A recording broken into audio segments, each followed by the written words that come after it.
నా పేరు K Penchil Narsayya, AP municipal workers and employees union జిల్లా గౌరవాధ్యక్షుని.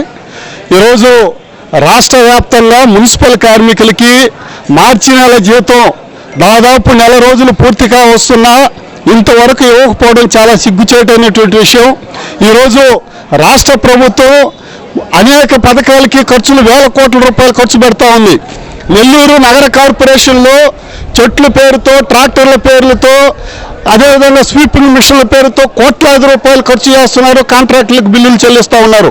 కానీ మున్సిపల్ కార్మికులకి వాళ్ళు ఎండనక వాననక చల్లనక పనిచేసేటువంటి ఈ నగరాన్ని పరిశుభ్రంగా ఉంచేటువంటి మున్సిపల్ కార్మికులకు మాత్రం ఈరోజు జీతాలు చెల్లించేదానికి మాత్రం మా దగ్గర డబ్బులు లేవనేటువంటి పద్ధతుల్లో చెప్పడం చాలా దుర్మార్గమైనటువంటి విషయం అని చెప్పేసి ఈ సందర్భంగా తెలియజేస్తా ఉన్నాం. అదేవిధంగా 14 రోజులు గతంలో 9వ డివిజన్లో టెండర్లు పిలిస్తే దాదాపు 14 రోజులు పోరాటం చేసి సాధించుకున్నాం. ఆ టెండర్లు ఆపాం.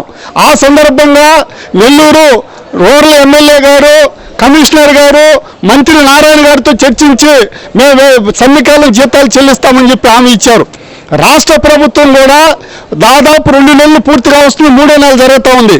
వాళ్ళ 14 రోజుల సమ్మెకాలం జీతాలు చెల్లించాలని చెప్పేసి రాష్ట్ర ప్రభుత్వం కూడా జీవో జారీ చేస్తే ఇక్కడ ఉండేటువంటి కమిషనర్ గారికి మాత్రం ఆ డబ్బులు చెల్లించేదానికి మాత్రం చేతులు రావట్లే.